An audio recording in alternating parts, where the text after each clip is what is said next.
Measurez Advisory Committee. Would you join us in the flag salute, please?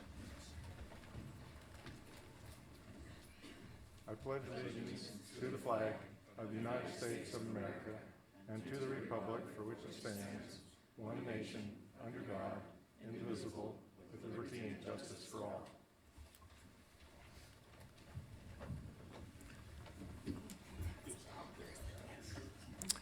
Are there any requests for modifications to the agenda? Just for clarification for the members of the public attending, the chair's intention was to deal with any advocacy for particular applications under item 3.A, which is labeled letters of support distribution, but it would seem to be the appropriate time if in fact we were going to entertain any advocacy for a particular position. Any concern on the committee about that order of agenda? Concern from staff? I would just say if they spoke last time, we don't need to rehear it. That's just my recommendation. Okay. So this would be the portion in time where an individual could speak to us on a matter not on the agenda. So this would be public comment on a matter not on the agenda today. Is there anyone so interested? Okay, seeing none, we'd move on to the discussion items. First would be the approval of the 3/5/2020 action summary. Are there any requests for modifications or changes to the action summary? Seeing none, the chair would entertain a motion to approve as presented. I move. I have a motion Second. and a second to approve the action summary as presented by staff. All those in favor, please raise your right hand. Opposed? Okay, motion carries. County administrative updates. Yes, thank you, Chair Ziemer. I'm Fiona Wilson, Admin Services Officer for the County Administrative Office. And first, I'd just like to go over what is included in your packet today. We have today's agenda, the action summary for last week's meeting. We also have a breakdown of the salary costs for Arcata, Eureka, and Fortuna police departments. Arcata, we also have the request. Arcata has a request and then their actual costs, but you'll see that when you get to that. And then we have the letters of support received since last week's meeting. Those are all available to the public by the front entrance, and we'll be posting those online as well. It's worth mentioning that some of the letters of support came in at lunchtime today, so that's why they're not in the same packet, stapled. They're separate sheets that you have up there. So sorry, Rich, they're not numbered. I thought you'd notice that. And so just back to the police salary worksheets. It's just worth noting that APD provided both their actual costs and their requested costs. And they knew that your committee receives more requests than funding allows. So based on the need to reduce costs in previous years, they proposed using average officer salary instead of actual cost of the current person assigned to that position. That person has incentives in post and longevity or that sort of thing. So their application request is actually just under $30,000 less than the actual cost to the city to fund that program. So that's why you've got two tables there for APD. Finally, Vivina Orcutt for the 5th District, she has resigned from the committee. That was via email to Supervisor Madrone on Tuesday. So he's working to identify who will be appointed to represent the 5th District. It shouldn't be an issue today with the numbers that we have, even with Laura absent, but those are the CAO updates. Okay. Just for reasons of transparency and so that everybody's operating from the same bit of information, I had some follow-up communications with staff following last week's meeting just about some comments that were made during the meeting that I was hoping to clarify. One of them was a staff comment that indicated that there were some, quote, new components included in the salary and services budget that the county provided to us.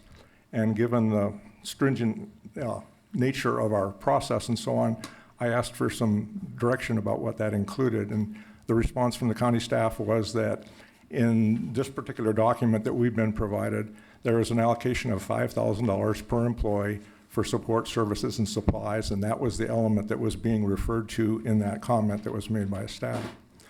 The second element was in our discussion, Sheriff Hansel made reference to the fact that the county would be sweeping his fund at the end of the fiscal year, and that he expected there to be a relatively substantial surplus available at that point in time.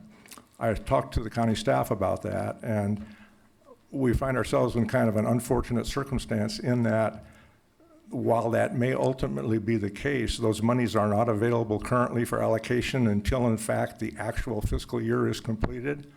So while I think his comment was given in good faith and honesty, the money that he alluded to, which you mentioned was in the range of $500,000, is not available to us to allocate at this point in time, and in all practicality would be allocated by the Board of Supervisors after the staff provides them with a year-end documentation of the true status of each of the accounts.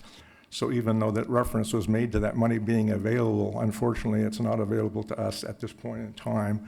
It will be available to the Board of Supervisors for their discretionary action at the point in time that they take the matter up.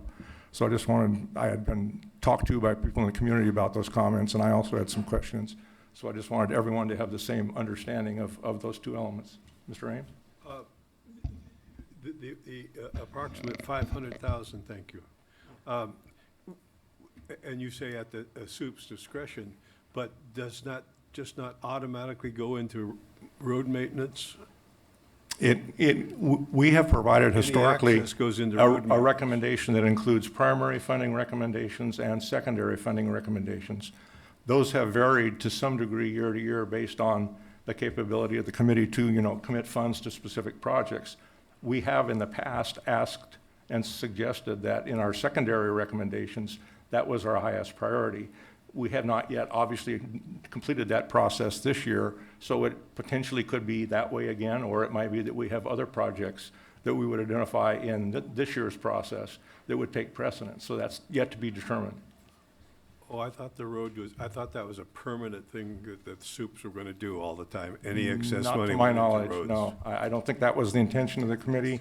I think in each year we've come up with that secondary list Okay. and identified items that we felt were appropriate for Board of Supervisors consideration at the point in time they felt there was funding available, but not necessarily just the county roads. Okay, thank you. May I add to that, Rich, that we did have additional funds available at first quarter and at mid-year, and those funds did go to roads. Okay. As a result of action we took last Yes. year, making it our highest secondary priority. But we can change that action this year. Absolutely, yes, yes. Before we start the process outlined in D3, which is the application review and so on, I just wanted to make one quick summary comment, and that is that this process has gotten tougher and tougher for everyone each year, and I've been on the committee since its inception, and for me, this is the toughest one by a long ways, for the following reason. We had a concern that we have communicated to the Board of Supervisors last September about the proportionality of the fund and so on. And with the declining sales tax base and the naturally increasing cost of all the services and supplies and salaries, those outside agencies' share is getting squeezed and squeezed and squeezed, and that'll be self-evident in our discussion today. I have every faith that as well as I and my committee members have looked in our hearts and our minds to do the very best we can to allocate these limited resources in a way that we feel best serves the community. There's going to be differences among the members and so on, and that's the way it should be. But I want the community to understand that I think all of us take this very seriously, and the circumstance gets more and more difficult as time goes on, and that financial equation gets tighter and tighter. So our hope is that the Board of Supervisors will take a look at that, and there, in fact, is a county task force currently meeting to try to analyze and suggest solutions to that in the future. But unfortunately today there will be some very beneficial, very well-designed programs that will not receive Measurez E funding. And that's an ugly reality that I am personally very uncomfortable with. It hurts my heart. But it is the reality we have to deal with. So I hope you'll understand as today's process goes forward that we don't hold any anonymity to any entity or any application. We simply have to deal with a very tough stricture and guidelines and fences. And unfortunately, there's no mechanism available to us that allows us to change the rules. So we'll do our very best, and hopefully you'll understand that we are doing our best. There are some letters of support that staff was going to circulate. No, go ahead. Yes, and those are, the one we received prior to today is included in the stapled packet that you have. Those loose sheets I mentioned, those were received today at lunch. They're all for Kamal, their application. And while I have the mic, Sheriff Hansel, are you comfortable with the timer for public comment? Yes. Okay, great. And I'd just like to ask members of the public who come up for public comment to please adjust the mic as necessary and speak into it, because it's a directional mic, and if you talk near the mic, it will not pick you up. You need to really speak right into it. Okay. All right. So for those of you who would like to advocate for any particular application process, Glenn? go ahead. I just wanted to say I echo what you said so eloquently, and I'm glad you said it, because I don't think I could have made it through. Thank you. So for those of you who would like to advocate on behalf of a particular application, we'll offer you 3 minutes. We'd ask you to try to maintain a concise and direct discussion toward your advocacy. But we are going to try to stick pretty close to the 3-minute time limit. So if you'd like to advocate for an application, please feel free to come forward. Mr. Chair, be sure and tell them to state what they're representing. For clarity, if you could state your application number just so we can quickly reference it. I believe it's the People of New Directions. I believe it's number 28, the very last one. Sheriff Hansel, I beg your pardon, but I have to come up because we're something new and different. You're not going to find anything like New Directions in Northern California. The program is designed to actually work with the homeless population, but we actually employ the homeless population. I want you guys to understand, as we go through these homeless encampments and clean, we also engage the homeless into a way where we get them into our employment readiness program.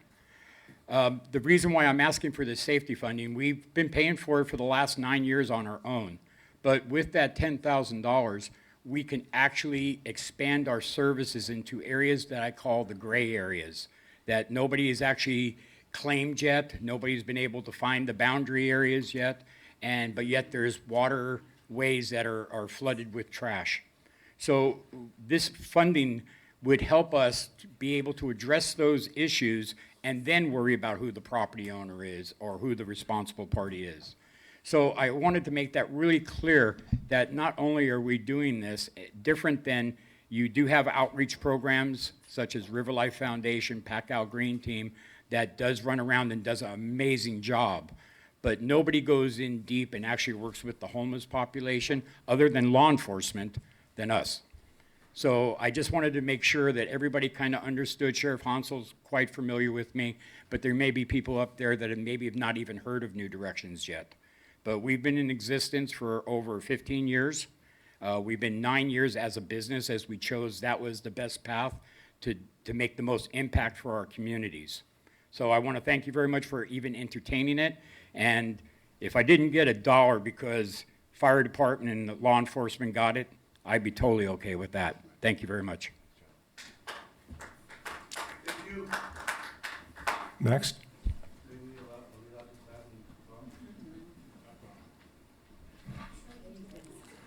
Item 27,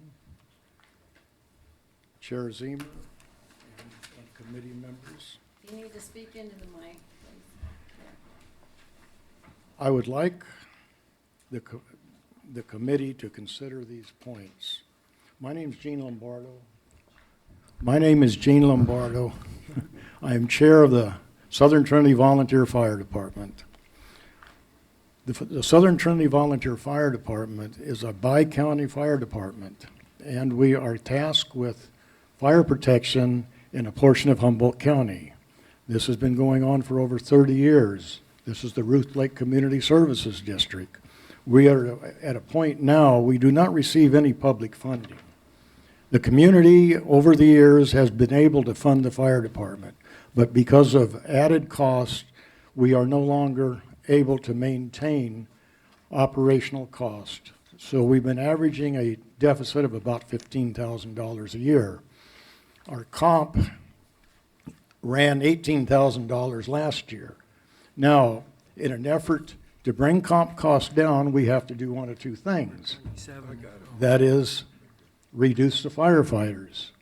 We still don't have the funding, and our funding is very, very critical to insolvency, because unless we do find the funding, we will become insolvent. And this is going to be a negative effect on the public safety. There is a large portion of the population in Trinity County around the Ruth Lake area that are Humboldt County residents. In fact, out of 170 lease lots, 74% are Humboldt County residents. The property owners, a large portion of the property owners, including myself, are Humboldt County residents that rely upon these emergency services. We work hand and glove with STAR, the ambulance service. If we lost STAR, I don't know what we'd do. The same thing if STAR lost the fire department, because during an MVA, motor vehicle accident, we are relied upon to assist STAR to get the patient ready for transport. If we don't have STAR as a fire department, we're going to have to wait probably an hour and a half or so along the side of the road with a critically injured patient until an ambulance from Fortuna arrives. So this funding is very critical. The same as with STAR. Their funding is very critical because this is a rural area that we are a long ways from help. Thank you very much for your time. Next. Not quite as tall as everybody else. Good afternoon. I looked over our applications and I talked to our training coordinator. Could you identify the number, please? Oh, I'm sorry. Tammy Trent, City of Fortuna. I'm talking about items number 8 and 9. And I talked to our training coordinator about the training cost. He actually called down to Post, and Post said their budget is very good and they will be paying for all the training next year. So I am taking that one and one other off of there, reducing both of those down to $162,435. For both of them? Yes, for each on those. So Just, is staff clear on the modification that's being made?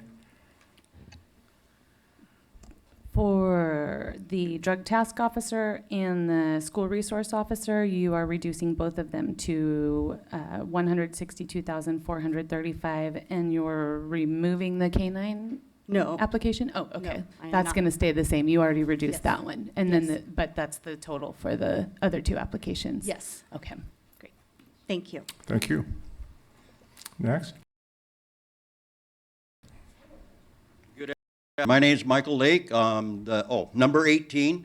I'm with the Fruitland Ridge Fire Chiefs, and I also represent Southern Humboldt Fire Chiefs. We have 14 fire departments, so I visualize 14 people standing behind me. And I'm here to, first of all, I'd like to thank, because we have received quite a bit of stuff from the funding. I have a nice truck. I'm able to respond. And with this, I've been able to lower my fire rating to a number 8. I used to be a 10. So with the help of the C funding, it has been great. But we've got this momentum started with these little fire companies, these 14 fire companies that I'm talking about. And we still need this help immensely, because there's still trucks out there that are needed, a lot of protective gear, hoses. The list can go on and on. Extrication tools. And here I just heard this a little bit ago, we're going to have to eliminate that because we just don't have the money. I understand the pot's getting smaller, but I also understand that out of the 200 volunteers that I represent, we don't get paid. We get absolutely zero for our responding, our going, and we also have to buy our own gear and such. So this money is very important to the volunteers, especially in Southern Humboldt. We donate a lot to the taxes, and we feel we need a little bigger share because it's getting hard to keep going. That's pretty much all I have to say. Thank you.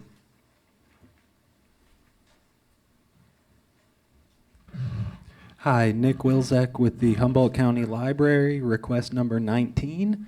I am asking for about $70,000 for 2 security guards to be at the Eureka Library during all open hours of operation.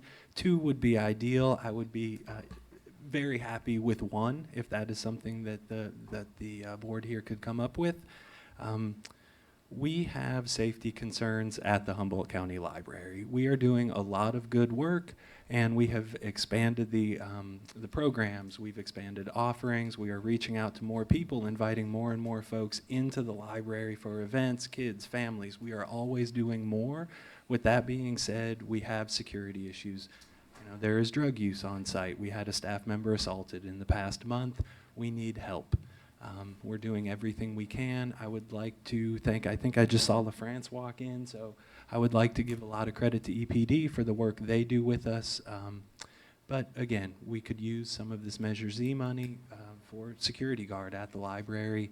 I will keep it very brief, and I'm going to end it at that. I don't envy the job you have. I know it's very difficult, and there are a lot of worthy asks here. So I thank you for the consideration and for any funding for security guard you all could come up with for the library. Thank you. Thank you.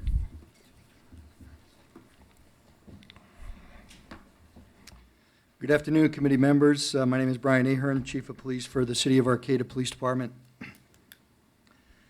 I've got some prepared comments, but I don't know if I'll get to them. What number are you? Number 5, I apologize. I even wrote it up here.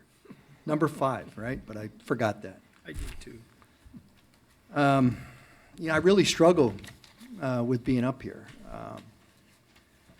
I believe that our application, speaks for itself. And I was here last week. I was here last year. And I saw so many people coming up here really begging for help.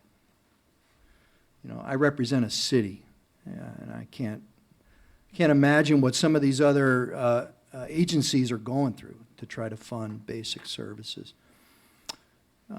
So after last week, I felt like, the competitiveness of this process was something that I was really becoming uncomfortable with, which is why I didn't come up here last week. But having been here now for about a half hour, I kind of got the sense that, you know what, you got to go with the program. The Citizens Committee, Advisory Committee expects you to come up here and talk. But that was not my plan. But I was thinking too is, okay, how do I become more competitive, right? Do I bring chocolates, muffins, right, coffee, maybe tissues for the chairman? Because quite frankly, Corral would be good at this point. because quite frankly, I feel the same way you do, sir. I really do. We got a great program. So do all of you. You're great people. We're all very noble people doing, the best that we can. So what can I say that really will separate our application from anyone else's? I've got, again, I think you know what juvenile diversion does. We keep kids out of the criminal justice system to give them a chance. You do. We have a school resource officer, and we try to assist Sheriff Hansel as best we can in McKinleyville. The law enforcement and public safety collaboration in this county is the best there is in California. So if we don't get the money and you do, I'm happy with that because I know it's going to a good cause. So I appreciate the work that you're doing. I'm here to advocate on behalf of kids and families for Arcata. So please help us out as best you can. Thanks. Wait, don't leave. Mr. Chairman, can I ask a question? Certainly. Yeah, me next. In reading the applications, how many juvenile division counselors do you currently have? 2. And you're asking for 2. 2 more? No, just to continue to fund the 2. Thank you, I just didn't understand. Thank you. Yeah. Thank you very much. Yeah, the question I had, last year you asked for 250-something $247,000, and we gave you $247,000. Are you willing to take a reduction? Or you have any suggestions of how much you might reduce that to? For this year? Yeah, Oh, I wouldn't feel right even giving you I understand. a number. We'll take $1 and we'll do something with it. Great. All right. Sound like county roads now. Hey, I drive on those too, so we'll be all right. So, thank you. Oh, I'm sorry. I do want to make a statement. Chief Ahern, I appreciate your partnership, and City of Arcata bends over backwards for the county schools, McKinleyville and surrounding schools with their juvenile diversion and their school resource officer. So this is something that expands way beyond the city limits of Arcata. And I appreciate that so much because it does make a huge impact there for the Northern Humboldt School District. So thank you, sir. I appreciate your leadership. Yep, thank you. Thank you all. Good afternoon. Good afternoon, Chair Zimmer, members of the committee. My name is Jeff Connor. I work for the Riadel Police Department, although I may not look like it. Application number, please. I'm here to talk about items 11 and 12. Thank you. And 11 is for the purchase of a new patrol vehicle and mobile display terminals for the remainder of our fleet. We recently purchased the RIMS case management system, and we just received a invoice from Sunridge, the company that produces that. There is funds left between what the invoice for and what was budgeted in this year's proposal for that project, enough to purchase the mobile display terminals, which are linked to the project. So I would like to remove that $12,000 from proposal 11, bringing it down, if my math is correct, to $45,344. And because I'm a cop, I like to tell stories. Riadel was transporting a prisoner to the Humboldt County Jail some time ago in the past. Our car broke down. A second car was dispatched to pick up the officer and his prisoner and continue the transport to the jail. It caught on fire. The California Highway Patrol transported our prisoner to the jail for us, and Public Works came and picked up our 2 officers. While our fleet is not currently in that same condition, we do not want it to go back into the past, and so the purchase of a replacement vehicle is considered highly important.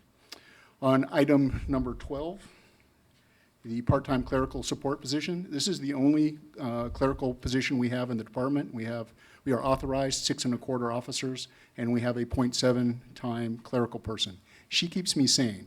While Brian is up, Chief Ahern is up here, requesting for his city, I'm requesting for me. I mean, he was a hard act to follow, but I'll admit it, I need her. I need her to keep me functioning and to answer the phone so I don't go crazy. And I can do the police work that I'm supposed to do. Because if she's not there, I answer the phone and deal with all the things that she does. So thank you for your time. I hope you consider our proposals. We'll see you later. Just hold your position for a second. If you staff clear on the reduction that he had itemized. I believe you said you would reduce application number 11 by $12,000? That's correct. And since I still have 43 seconds left, echoing Chief Ahern, we will take whatever you are willing to give us. Money is money, and we'll put to use whatever is available. Thank you very much. Thank you. Good afternoon. My name is Stephen Stake. I'm the Chief Operating Officer of Comal Medical Center, and we operate the HOOPA and Willow Creek Ambulance Base, and I'm joined by Joe Davis. He is a council member for the Hoopa Valley Tribe, and it's our honor to be able to speak on their behalf. Every year, we're back here being able to request funds. We're always listed in top priority. We thank you for the funds that we have. Item 25. Yes, number 25. Sorry about that. And we're really thankful that we've been listed as high priority in previous years. That need hasn't gone away. We do request funds from other sources. Even yesterday, we were on the phone with IHS for our annual consultation. That's not funds that we receive from Indian Health Services to be able to run the ambulance base in Willow Creek that we have. So we use third-party revenue to help sustain the ambulance base. As you know, the 299 corridor, there's always motor vehicle accidents. There are over-the-bank rescues. Our team is trained incredibly well. We are members of the county. who live up there, and we really want to put our request forward to you. We're always happy to come down here. You know, it's a long trek, but at the same time, think of our ambulance, and, you know, what we have to do as a rural community to be able to make sure that our community receives those emergency services, and how many lives have they saved over, you know, countless years that we've been able to receive that funding from Measurez. And so we really thank you for your consideration. I want to turn it over to Joe Davis. Thank you guys for taking the time with us today. Yeah, our ambulance out in Hoopaw is literally life and death at times. You know, I've known people who have had their lives saved by these folks. You know, and that could be anything from car accidents to heroin overdoses. Obviously, we have that problem throughout the county, and these folks are really kind of like heroes in our community. You know, out in Hoopaw, our whole area in eastern Humboldt, we don't have a ton of great role models. I mean, we have some, but these folks are definitely big role models as well. We've seen people come through our high school and look up to these guys and get training and eventually become those ambulance folks as well. And so we really need the services for the folks that are out there in eastern Humboldt, but also there's a lot more to it that impacts throughout our county. They're a big help to our youth. You know, we've had serious injuries out on the football field. They were right there. Just so many benefits. You know, obviously I don't have much time to speak on it all, but we really appreciate the help that we have received over the last several years, and we really appreciate that continued support. Thank you. They're asking for 3-7. Chief Downey, welcome. Good afternoon. Mike Downey, Interim Police Chief for the City of Fortuna. Glenn, I can share your concerns. I sat up on that dais with you a few years back, and we had to make the same decisions. I understand how tough it can be. I think you and Ginger are the only ones left from when I sat up there with you, so I understand the tough choices you have to make. I'm here today just to briefly speak about my experience with the City of Fortuna. Obviously, like I said, I'm the interim chief. I've been the chief for about a month and a half. I have to say that I didn't know what the City of Fortuna was like, especially the police department, but I'm pleasantly surprised and excited about the caliber of people that are working there. I've got an exceptional group of officers and staff, and and the city has been nothing but gracious to me since I took over the position, which I'll probably be relinquishing as soon as they hire a new chief, but no later than the end of June. So the reason I wanted to speak today is both the positions. I know we're talking about 8, 9, and 10 on the board up there, but the two positions that have been funded over the last few years, both the school resource officer and the drug task force officer, are vital to the city, and they are also contributory to the county. Because obviously our drug task force officer is a county-wide drug task force, so there is not only a benefit to the city, but a great benefit to the county and the other cities within the county. Our school resource officer at times comes out of the City of Fortuna and actually responds to some of the neighboring schools in the Eel River Valley and assists when needed. And I think both of those are vital, and I think the distinction is the fact that we're not necessarily just trying to keep them within the confines of the City of Fortuna. Our proposal is a broad reach proposal to help the county itself. And it can be somewhat selfish in the fact that we're bringing many resources together to keep our city safe, but we also feel like we're giving back to the county itself. And I really appreciate the opportunity to come up here and speak to you. And if you have any questions, I'd be glad to answer them. If not, I'll sit down and let someone else come and talk. Thank you very much. Thank you. Sheriff Hansel? I just want to echo what Chief Downey, it's hard for me to say that, is saying, because it is truly an impact to Eel River Valley, what Drug Task Force has done, as well as Officer Frank. I've seen her at Lolita School. I've seen her in Ferndale. I've seen her in Carlotta, Hydesville. I mean, so she is far-reaching and literally reaching the whole Eel River Valley. So I don't know how she does it, but she's doing an outstanding job. So thank you. I forgot to mention this year also is our year to do the every 15 minutes at the high school. And so we're very engaged in that, and so it's been a help to have her there. So again, thank you. Thank you.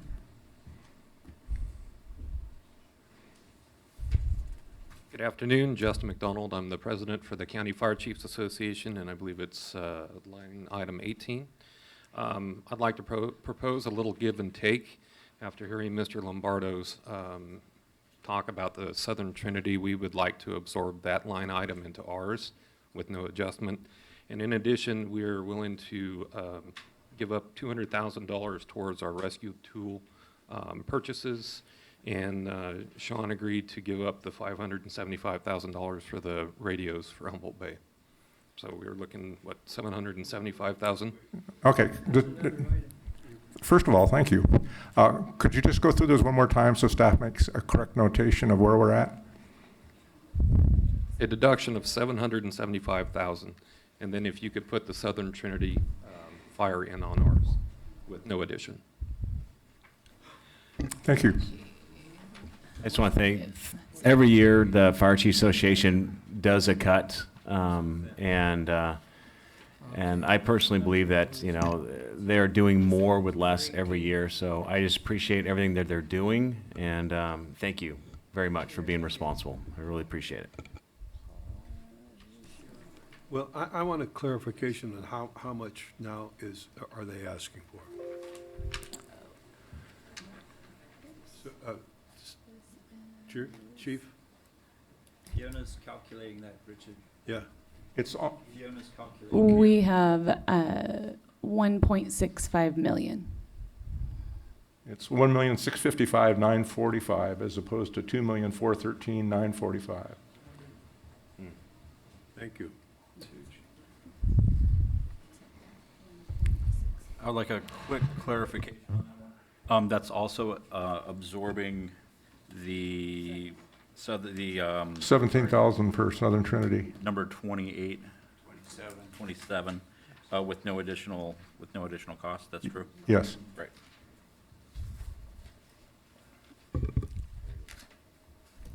Good afternoon, Chair and Committee. With all due respect, Sheriff Hansel, I just wanted a moment to just reiterate the importance of programs, just given what the status of today's vote and everything is going to be. My name is Captain Brian Stevens, Eureka Police Department. Our application is number 6. Homelessness and the effects of homelessness in our community is one of the highest priorities, if not the highest priority for every governing agency in Humboldt County.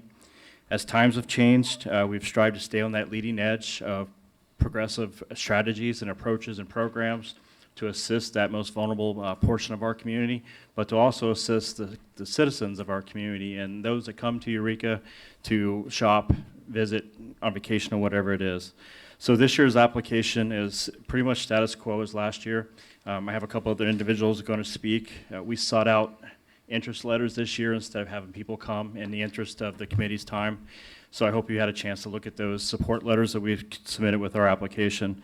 The one piece of our program that we're adding this year is the first of its kind in Humboldt County as far as being a law enforcement assisted diversion program. So the underlying issues of a lot of the criminal behavior we see is the mental health and the drug and alcohol addiction on the streets. However, we cannot overlook the criminal behavior that is associated to that, and sometimes it needs to be addressed. However, we understand the court systems is not capable of handling all the citations that we would give out. So this program is going to be run under the Uplift program with our assistance and with the city attorney's assistance. And the idea being is that we will get people into, if they wish to take advantage of the program, the Uplift program instead of issuing them a citation. So we will hold the citation. We will offer them the services of the Uplift program. If they meet a set of milestones, then that citation will be removed, will never be submitted to the court system. So not only are we keeping them out of the legal system, we're also saving time for our court system and saving money and taking these citations to court. So that's the one new component. I just kind of wanted to get a word on that real quick, and I'll pass the mic off to the others who want to speak about the program. So I thank you for your time and consideration. Thank you. Good afternoon. I was literally just in the trail walking the beautiful trail, the waterfront trail, and the captain called me to come over here, and so here I am. So outside beautiful, inside at least it's warm. So I'm Sergeant LaFrance. I run EPD's, the CSET, or Community Safety Engagement Team. We're a collaboration of 5 officers. We have a sergeant, we have a missed officer, 2 park rangers, and an Old Town officer. We also have 2 outreach workers that are not cops. We have 1 homeless liaison, and we have 1 volunteer licensed clinical social worker. So we are literally a combination of 5 cops and 4 social workers. We are really filling in the gaps in society where other agencies and government agencies will not address. And so if someone is not mentally ill, doesn't have other issues that would put them into a role with another organization, they won't get services. We do that. The one reason we're really effective is because every single day we're immersed with the homeless. I see the homeless more than I see my family. Seriously. I see them walking down the street, I know who they are. I see their shadow, I have a general idea of who they are. I know their dogs' names, I know their dates of birth, I know them. They're like our extended family to us. Currently, CSET works with over 50 community partners, including Uplift, who's right behind me. We actually share the outreach workers are actually part of Uplift, so it's a collaboration, again, of EPD and Uplift working together. Again, 50 community partners total. We really are social workers who are maintaining order. Every single day, I definitely help people more from the social work side of things than I do use my handcuffs. Currently, the unit is also called by other agencies to assist. APS, child welfare, mental health, almost a weekly or daily basis, we're called upon by the county side agencies to assist with major issues and kind of work through the red tape. We're getting pretty good at that. In the past, last year, we handed 74 people over to substance abuse centers, and a majority of them actually got in. So again, officers getting 74 people into treatment facilities for the addiction issues. People come to our headquarters, say, hey, I'm addicted, heard you guys can help. We'll get them in the car, get them employment, and or immediately get them admitted into Waterfront Recovery for detox, and then ship them either to HRC or Crossroads or Waterfront for residential treatment. So we're trying to address the underlying cause of the behavior and the crime by actually addressing the core. Real quick, two quick stories. We had a guy recently, he's been arrested 66 times in 6 months, cost the St. Joseph's Hospital $200,000 for medical bills. We flew him down to Lancaster to get treatment, for substance abuse treatment, because he's a sex offender, very difficult to get placement for. We worked a plan out and got him all the way to SoCal to work with him. And right now, as of last week, we had 3 individuals on the street. They became displaced. We spent 8 hours finding them housing. 8 hours. Again, cops, 8 hours with our social workers getting people housing. Thank you.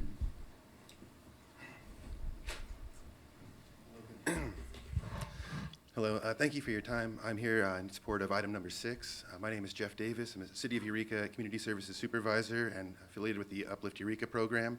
Uplift Eureka started back in November of 2018 as a very small pilot program that had 8 participants. We do a lot of different things, connecting folks with vital community resources. We have a job placement programs, job training programs. We also have been able to use other grant sources to house almost 40 individuals in the last 5 months. And with the Measurez funding from 2019, 2020, we were able to do quite a few things, expand this program. We have currently, I believe it's 192 participants. We've been able to find employment for, it was 136 folks, and also with our homeless outreach workers made a huge impact as going out into the community where folks are rather than where we want them to be, doing the outreach, connecting folks, doing warm handoffs. We have quite a few different community partners, such as Department of Health and Human Services, Waterfront Recovery, the Betty Chin Day Center, and the rescue missions. And so with this, the funding we're asking for this year, we would be able to continue this program. We would be able to expand the outreach efforts to the community members who need it the most. And the diversion program that Captain Stevens had mentioned earlier would be able to expand and help more folks that are in need. This is so many folks in the last year and a half. I've seen so many folks just come to us just being desperate, hopeless, just down at the worst points in their lives, and seeing the turnaround, seeing the success stories is truly remarkable. I get thanked quite a bit by these by the folks in our programs, but really it's a wonderful team, and we couldn't do any of this without the funding from Measurez and other grant sources. So I want to thank you so much for your time and consideration. Thank you.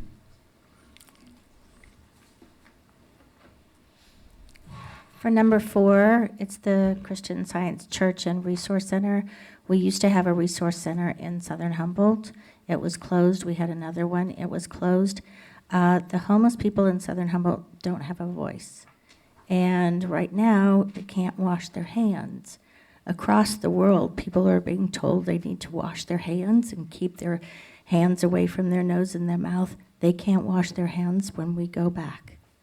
We just need a little resource center. Whatever money you can offer would be great. And we'll try to keep them healthy, give them a voice so that they believe in hope. There's a fellow we've been working with almost every single day since he was let out of jail in the end of December, and he hasn't been back to jail since. And that's because somebody's willing to talk to him and try to get the missed people there, try to get him food, not this food from the dumpster that's moldy. We're just trying to help, and everybody in this room is just amazing. And thank you for your care and your concern, because these people and these agencies that are being represented here, this is the heart of Humboldt. Thank you.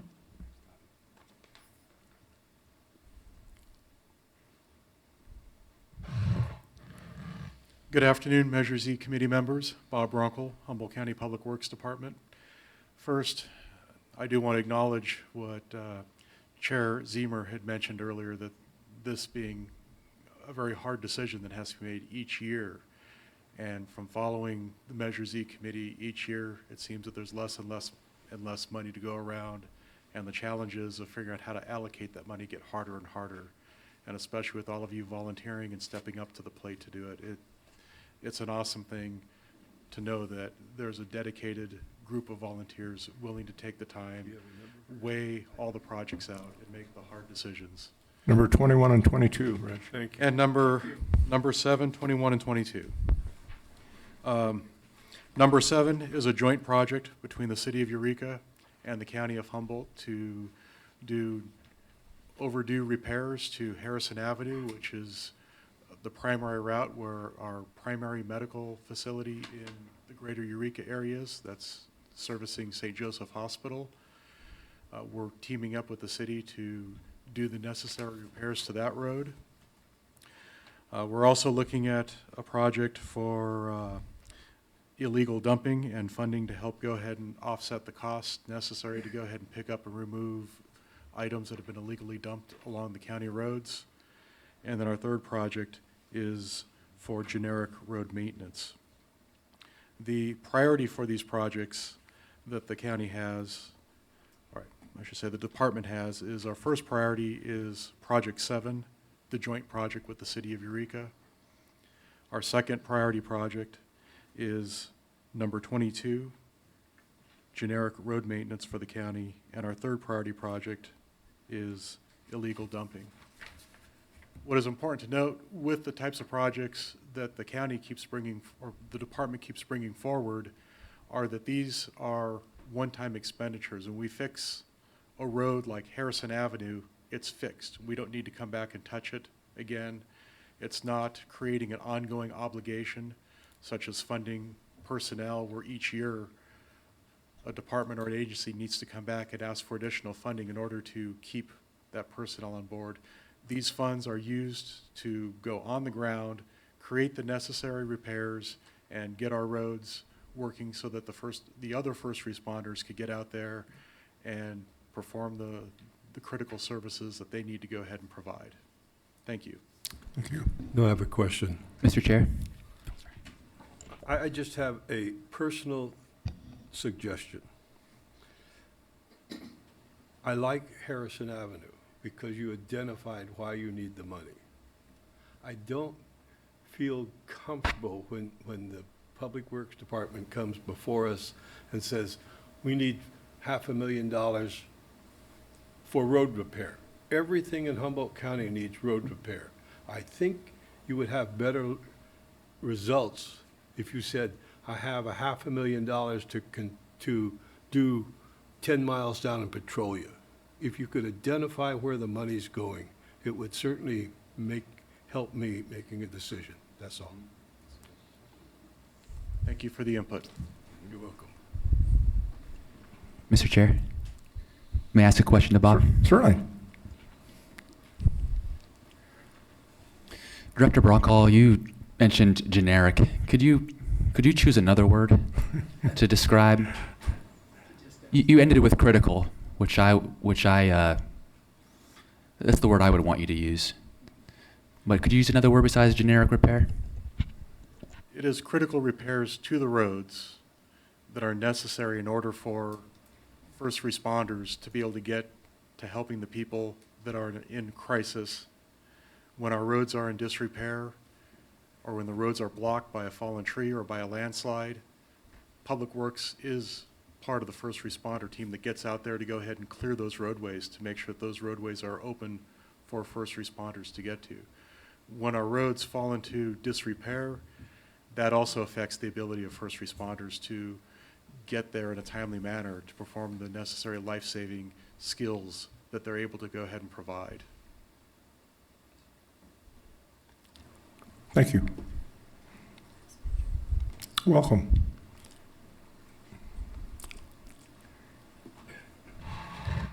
My name's Jennifer Church. I'm the Chief Operations Officer for Southern Trinity Health Services. I want to talk about item 26, Southern Trinity Area Rescue, or STAR. That's our ambulance service out 36, which, as you all know, can be very treacherous, a lot of accidents, a long response time for waiting for city ambulance. And we have been lucky enough to receive support from Measurez over the last couple years. Our ambulances run mostly on a volunteer basis. We do have 2 paid EMTs on the weekends that the funds that we've received have been used to help us support. Up until this year, Southern Trinity Health Services has been able to support STAR to some degree financially, and due to new federal grant funding rules, we are no longer able to provide financial support to STAR. So we appreciate you looking at our proposal. We appreciate the help you've given us in the past. It is a hugely critical service out there. We do apply for other grants. We get some support from the community up there. It's a very tight-knit community out in Mad River. And yeah, we just really appreciate you, and I want to thank you for your time. Thank you.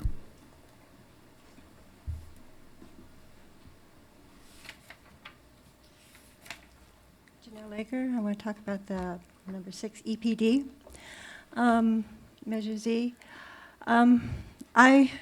This is very difficult because I totally get what they're doing, what they're trying to do. I know that they're working very hard. They've made great strides from what there were 5 years ago when you first started funding them. But the fundamental issue that I have is that it is not in line with the policy of Housing First. And it is instead using the law enforcement to manage the homeless population. The diversion program is very troubling because it is simply law enforcement light. You get a ticket and we will not, enforce that if you do this. That's not Housing First. Housing First is you put them in a situation where they can make their own decisions. And so I have a fundamental problem with that diversion project. There used to be homeless court. I went to homeless court. I watched homeless court. It was a wonderful program in theory, but I knew people that went to homeless courts with tickets that were not valid. That if you looked at the law, they should not have gotten a ticket. But the thing is okay, don't worry about it. You just, you do some community service and we won't even worry about it. But what happened is, number one, people stopped even dealing with the tickets, and then it became a bigger problem. And I know people that had hundreds of hours of community service that they needed to do. Again, that's all in the past. They have something different, but it's still the same idea. We're going to give you this citation, but don't worry about it as long as you do what I want you to do. The other thing is that they don't talk about the number of hours that they spend cleaning up camps and responding to citizens' complaints because a homeless person is camped out in a neighborhood.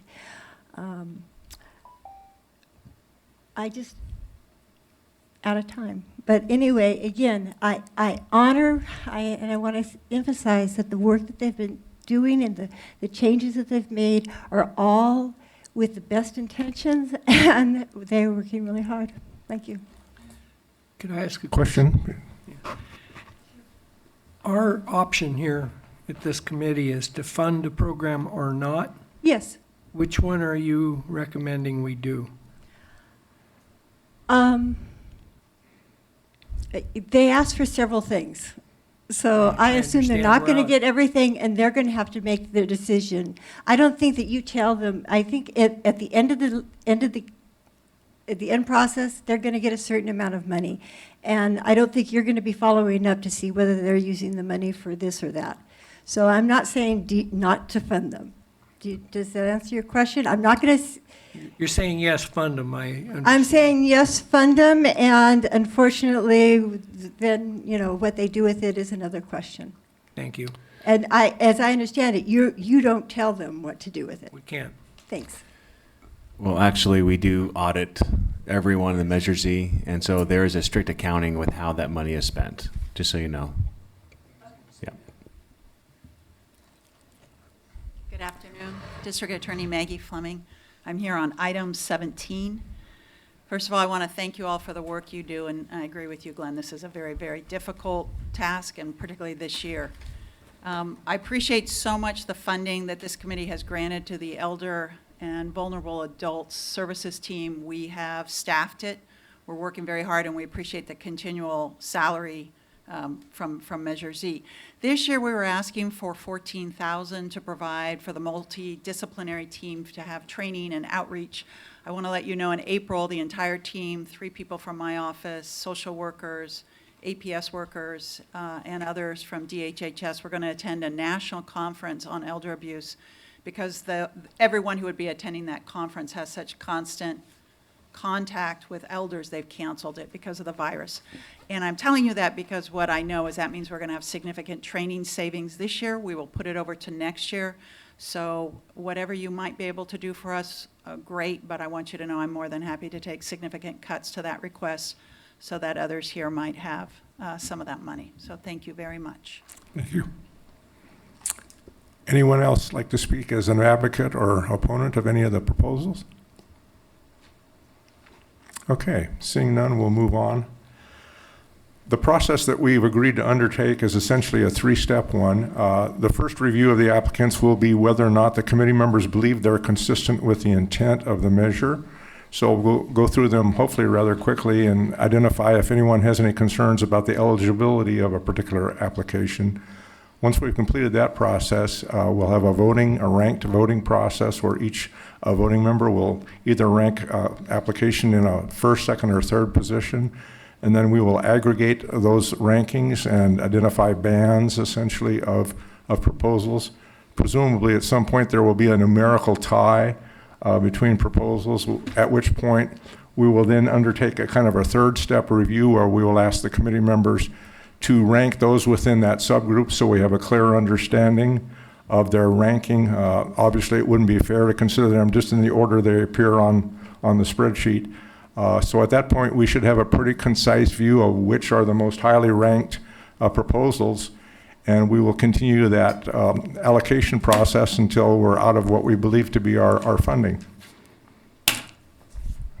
And because it's sometimes hard when we're looking up at the monitor or at the computer to keep track if when you all vote yes, no, or do your rankings, if you could hold your hand up high, hold it up until you receive a nod, or just help us count you accurately. That'd be appreciated.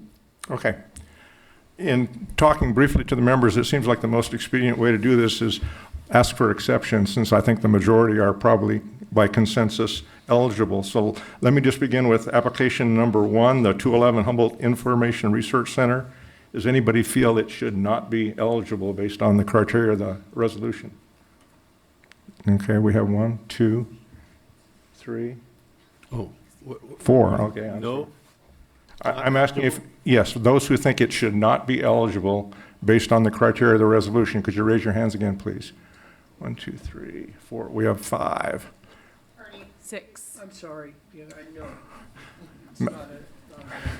His hand got tired. Okay, one more time. If you'd hold your hand and remain in the air, if you are opposing the inclusion of the 2-on-1 program. Okay.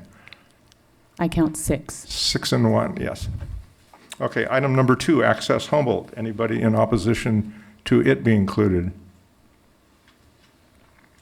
I see 1, so it would apparently by majority be included in the process. Number 3 is the Alcohol and Drug Services at Waterfront. Anyone feel it is not eligible? I see 1. Any others? Okay, the majority believes it is eligible. Number 4, the Christian Science Program for the homeless in Garberville. Anybody believe that is not eligible? Okay, 1. So that would remain in the mix. Number 5, City of Arcata Police Department. Anybody feel it's not eligible? Okay, seeing none, we'll move on. Number 6, City of Eureka MIST Program. No opposition. Number 7, City of Eureka County of Humboldt Joint Public Works Project on Harrison Avenue. Anybody feel it's not eligible? Okay, we'll move forward. Number 8, the City of Fortuna DTF Officer. Any exceptions? Okay, number 9, City of Fortuna, the K-9 Officer Training Program. Any exceptions? Seeing none. Number 10, City of Fortuna, the School Resource Officer. Any exceptions? Okay. Number 11, City of Rio Dell Vehicle Purchase. No exceptions. City of Rio Dell Support Clerk Position. No exceptions.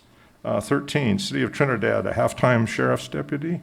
Just for clarification, we had this same element in past years, and the sheriff had indicated that he did not have the capability to fill the position. Could you just clarify for us where we're at with that one this time? Yes, we should be able to fill it mid-year. Okay.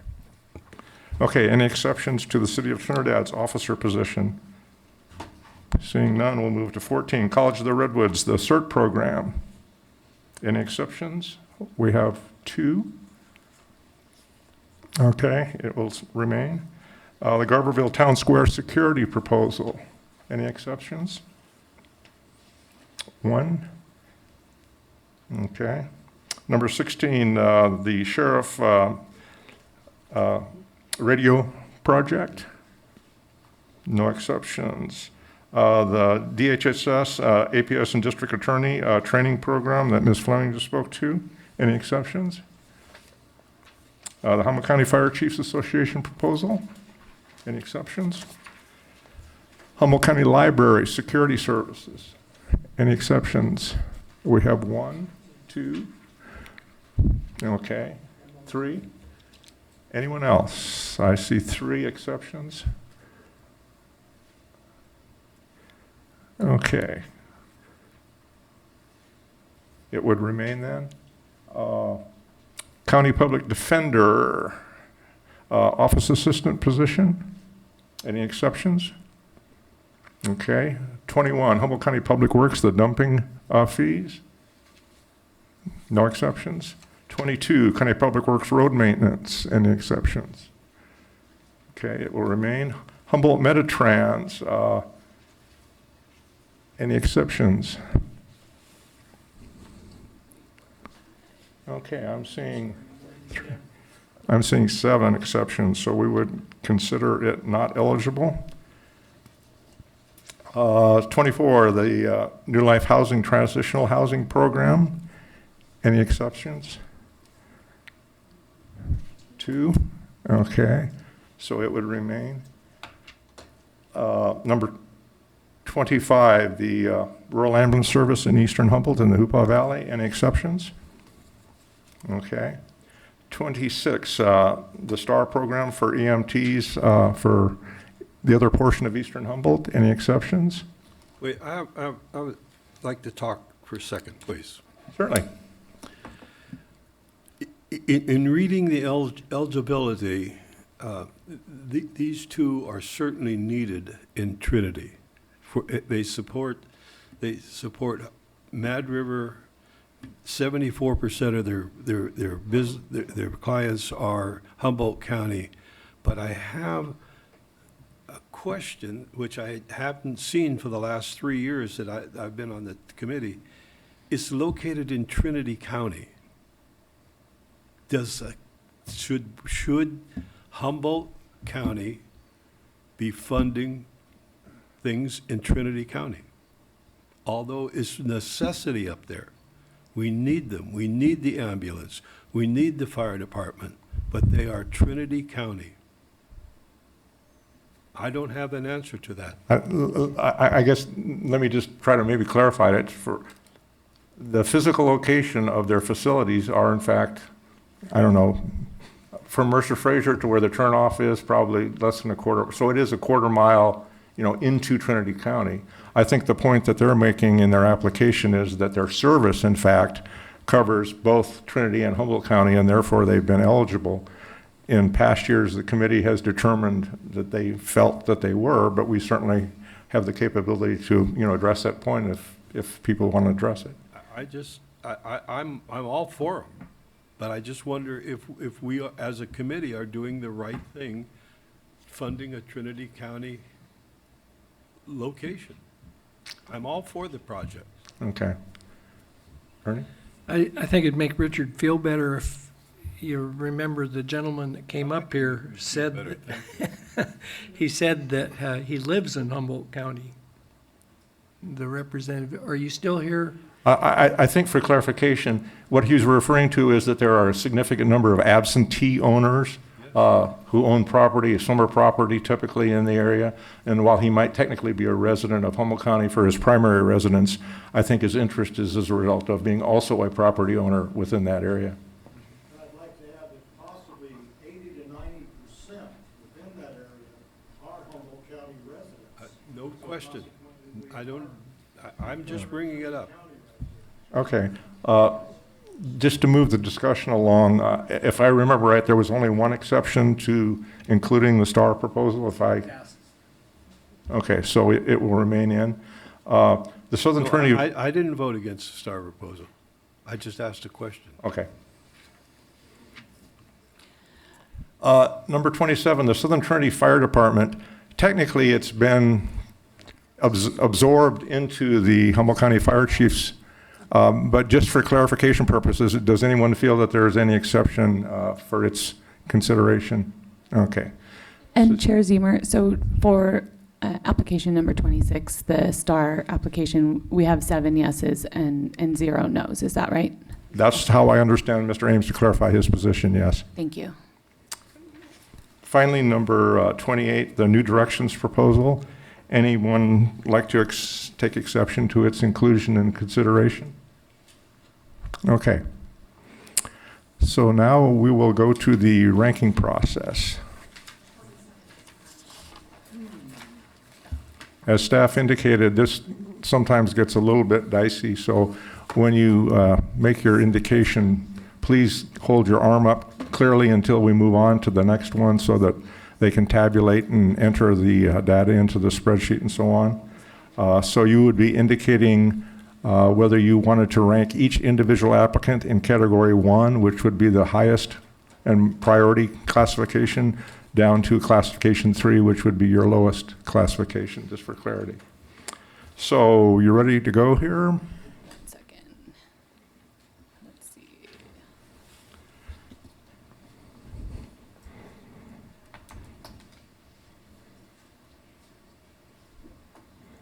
Mr. Chair?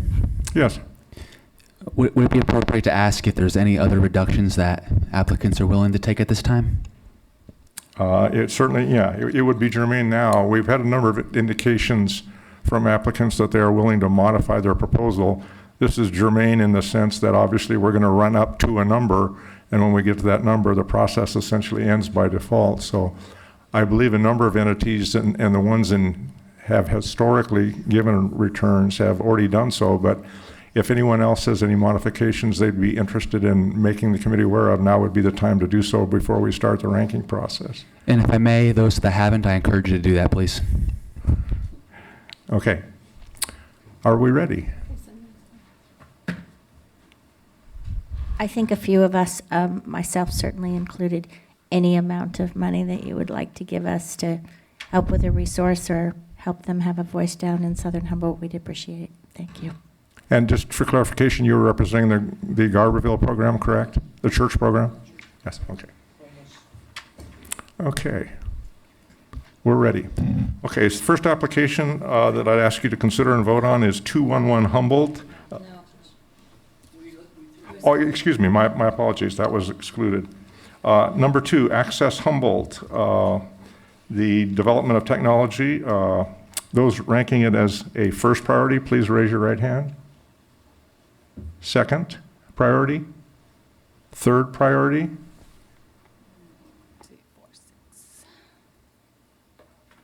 Okay.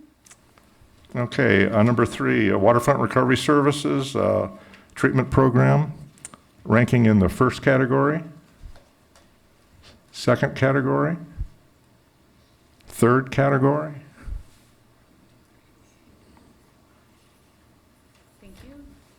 Number 4, the Christian Science Church Program for the homeless in Garberville, first priority, second priority, third priority. 025. Okay. City of Arcata Police Department, the SRO officer, first priority.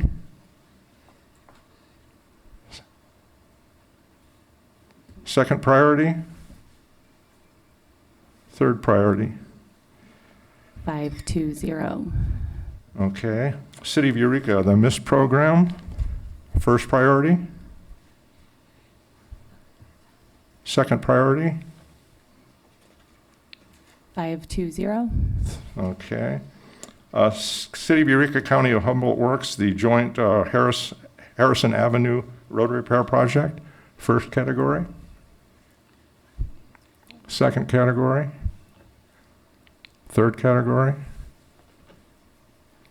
412. Okay. Number 8, the City of Fortuna, the DTF officer, first priority. Second priority. I have 430. No threes. Okay. City of Fortuna, number 10, the SRO position. The dog. We're at the K9. I'm sorry, my apologies. Number 9, City of Fortuna, the K9 program. First priority. Second priority. Third priority. 034. Okay, number 10, City of Fortuna, the SRO officer. First priority. Second priority. I have Third priority. 520. Okay. Number 11, City of Rodale, vehicle purchase. First priority. Second priority. Third priority. I have 142. Okay. City of Rodale, support clerk position. First priority. Second priority. Third priority. 430. Okay. City of Trinidad, the half-time position. First priority. Second priority. Third priority. 331. Okay. College of Redwood CERT program. First priority. Second priority. Third priority. 007. Okay. Garberville Town Square security. First position. First priority. Second priority. Third priority. Excuse me, Chief. Chairman Ziemer, I heard you say Garberville Town Security, and I believe we not eliminate that one? My mistake. I don't believe we did. To my memory, staff, can you verify that we did or did not include the Garberville Town Square security program under the applicability element? Let's see here. That was Number 15? Number 15. We did include it. We included it. My mistake. Okay, good enough. No. So you got the tally on number 15, correct? Yes, let me just hide these really quickly. Okay.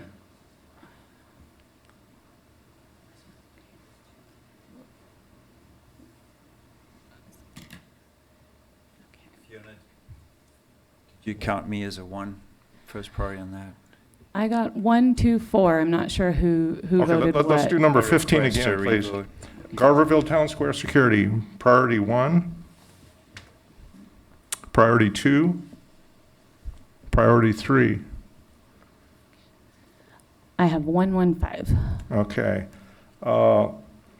Number 16 is the Sheriff's Radio Repeater Program, priority 1, priority 2, priority 3.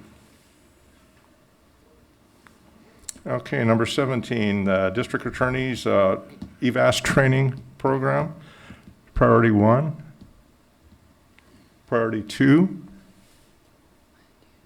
priority 3. Okay, number 18, Humboldt County Fire Chiefs Association, priority 1. No priority 2 or 3, I don't believe. Okay.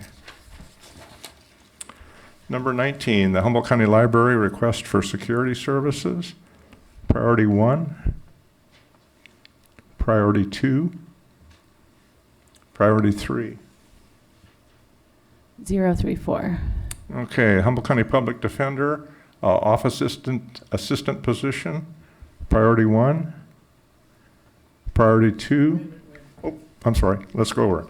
This is number 20, the Humboldt County Public Defender. I just had a comment that we did throw out Humboldt County libraries in the initial qualification of, number 19 was thrown out, wasn't it? We did not. I believe it was 4, 2, 3. No, I meant. Let's see. On whether Yep, it was 4, approved. 3. It was close, but it was retained. It was retained. Okay, sorry. Nope, fine. Okay, so we're dealing with number 20, the Humboldt County Public Defender, Office Assistant position, priority 1, priority 2, priority 3. 115. Okay, Humboldt County Public Works, the dumping disposal, priority 1, priority 2, priority 3. 124. Okay. Humboldt County Public Works, generalized road maintenance, priority 1, priority 2, priority 3. 034. Okay. Humboldt Metatrans, I believe, was discounted, yes. Or, excuse my language, not discounted, but not included in the process. Number 24, the New Life Transitional Housing Program, priority 1s, 2s, 3s. 007. Okay. Wait, I'm very sorry. I fouled that one up. I want to vote. You want to revote? Okay. Let me just do a complete revote. Thank Okay. you very much. This is the New Life Transitional Housing Program, number 24.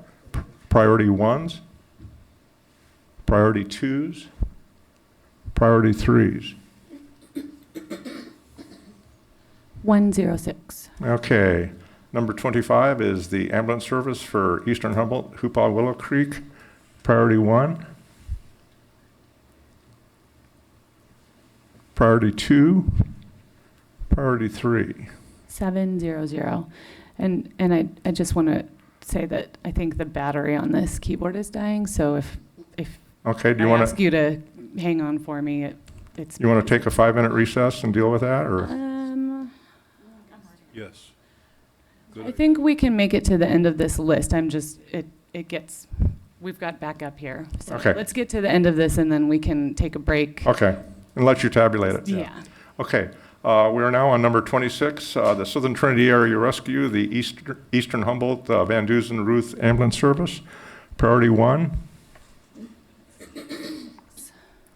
priority 2, priority 3. I have 610. Okay, the Southern Trinity Volunteer Fire Department has been absorbed into the Humboldt County Fire Chiefs Association. So our last one is the New Directions Safety Gear Program. Priority 1, Priority 2, Priority 3.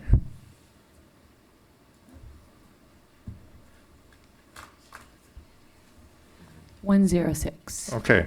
At this time, we'll take just a very short recess to allow the staff to tabulate these and do a little equipment modification. So it's about 3:20 on the clock right now. We'll be back at 3:30. Is that enough time, or 3:45, or? I think 3:30 should. 3:35. How about? 3:35 is great. Okay, we'll Yeah, resume thank at 3:35. Thank you. Thank you. So we'll.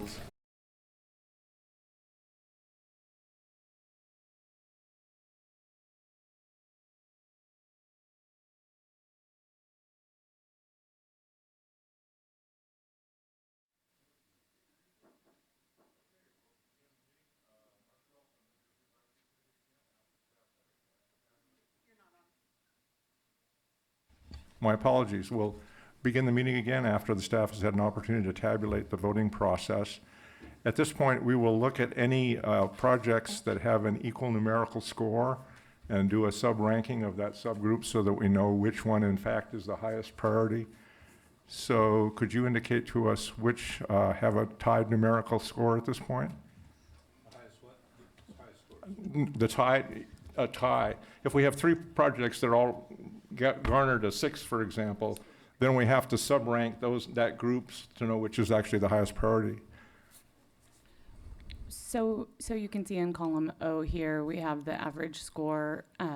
The lower the score, the higher the priority. And you can see that both application number 18, the Fire Chiefs Association, and Kamau Medical Center received 7 votes apiece for being of the highest priority. So that's why their scores here are reflected as a 1. So the first group we have to deal with are the 1.2875s, correct? Well, there's a tie here. I believe last year you just went ahead and did a second round of rankings for all of them, and then we took the average of both votes, if that makes sense. So you went back through, did a second ranking, but however you'd like to do it. These are tied. You can see then we've got 3. 3, yes, okay. The 3 police departments were tied. Okay.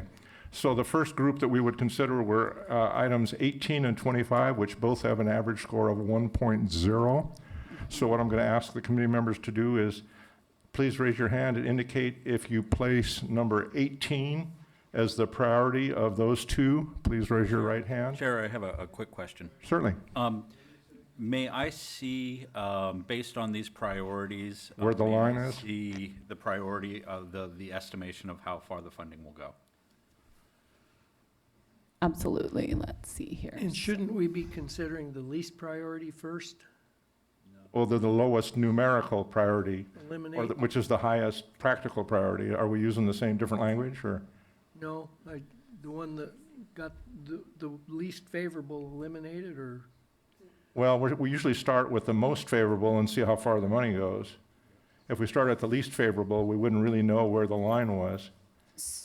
So you can see here, as far as our projected available funds, it was about 3.1 million. So the sum of these first 6 applications gets us just about there at 3.09 million, and that includes the Fire Chiefs, Kamau, STAR, APD, EPD, and City of Fortuna SRO.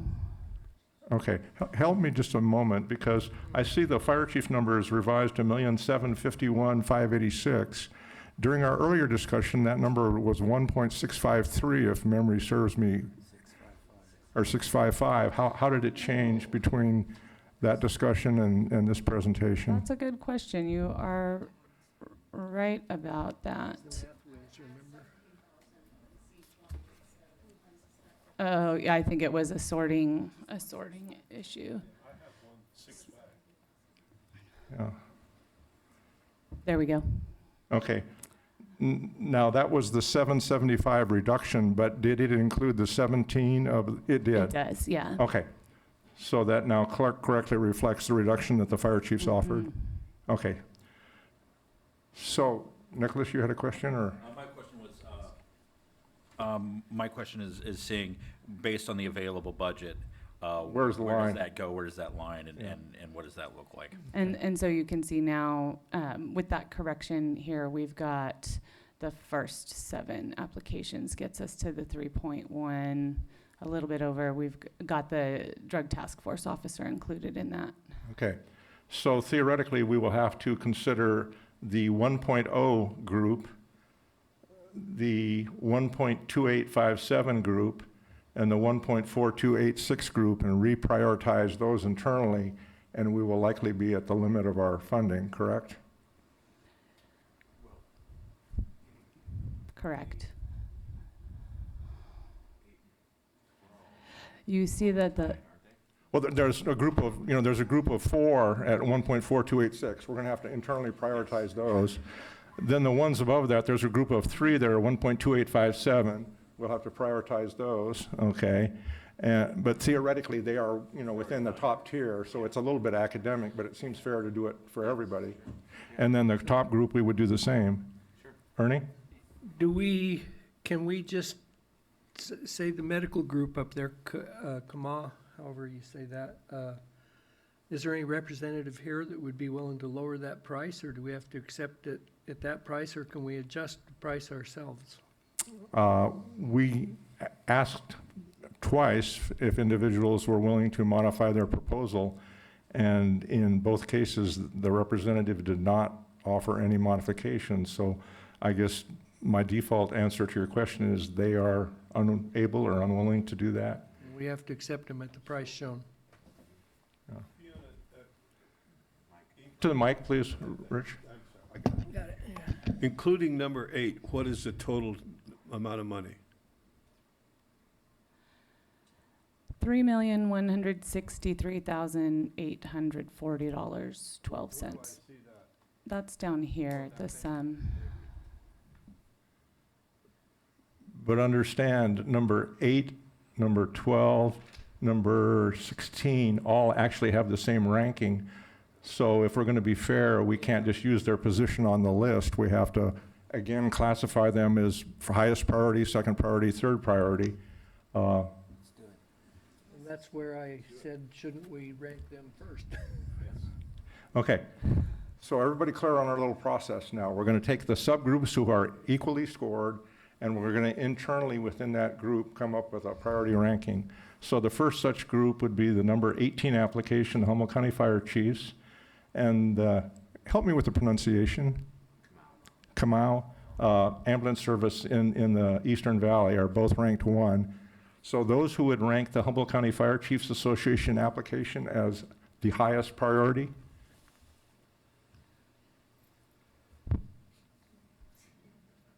Okay, those ranking the ambulance as the highest priority. Okay, so that order would remain the same.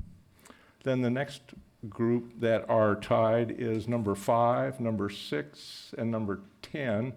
That's the City of Arcata SRO, the Eureka MIST program, and the City of Fortuna SRO. So we'll be discussing just those 3. Who would rank the, let me see where I'm at here.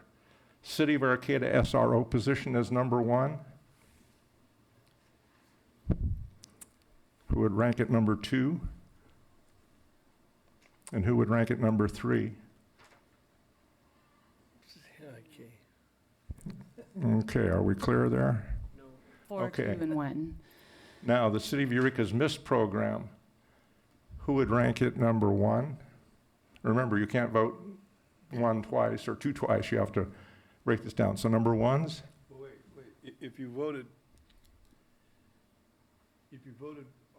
If you voted the City of Arcata as number 1, you can't vote either one of the others as number 1. They have to be either second or third. thank you. Okay. Okay, so now we're talking about the City of Eureka MIST program. Those who would rank it number 1. Number 2. Number 3. Okay. Well, we have 6 votes here, so someone didn't vote on Okay, this could one. we please vote again? Yeah, let's start clear over, because, I'm sorry. Okay, you want to go back to the very beginning? Yes. Okay, so what we're going to do is we're going to take those subgroups who have the same average score, and we're going to rank that subgroup into priorities. We only vote once. We vote on our favorite, right? Well, you can only vote each position once. If there's 3, you can vote 1 for 1, 2 for 1, and 3 for 1. You cannot vote 1, 1, and 1, because that doesn't 3 accomplish. is the least. 3 is the least. Okay, we're going to take, So let's take the simple one. In the case of number 18 and number 25, they both have an exactly equal aggregate score. right.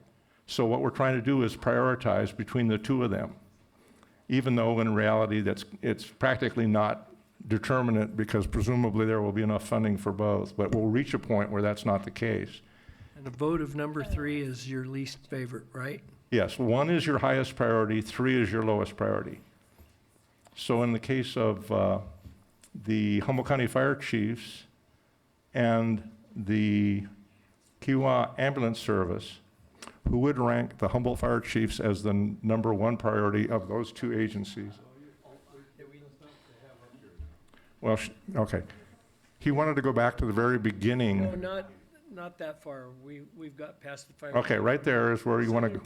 We want to go down to the next group, Southern Trinity, City of Arcata, and City of Fortuna. Okay, I guess I misunderstood. I thought you asked us to go back to the very beginning of the process. Oh, this last vote. Great, here we are. Okay. Ernie, are you comfortable with the process that took place as far as the fire chiefs and the ambulance service is concerned? Totally happy with that. Okay, so now here's our next group. These are the 3 that each scored 1.26 or 2875. So again, you can vote each one of these, only position 1 once, position 2 once, and position 3 once. So those that would vote the City of Arcata Police SRO in the first position, please raise your hand. Okay, those that would vote it in the second position. And I don't believe there's anyone left to vote in the third position. Okay. We have 5-2-0. Okay, so now you cannot use the position you just voted for any of the others. So we're moving to City of Eureka Police Department. Those who would vote it in the first position, second position, third position. We have 2-4-1. Okay, now the City of Fortuna Police Department SRO position. Not voting as you have voted previously, who would vote it as the number 1 choice? Number 2 choice? The number 3 choice?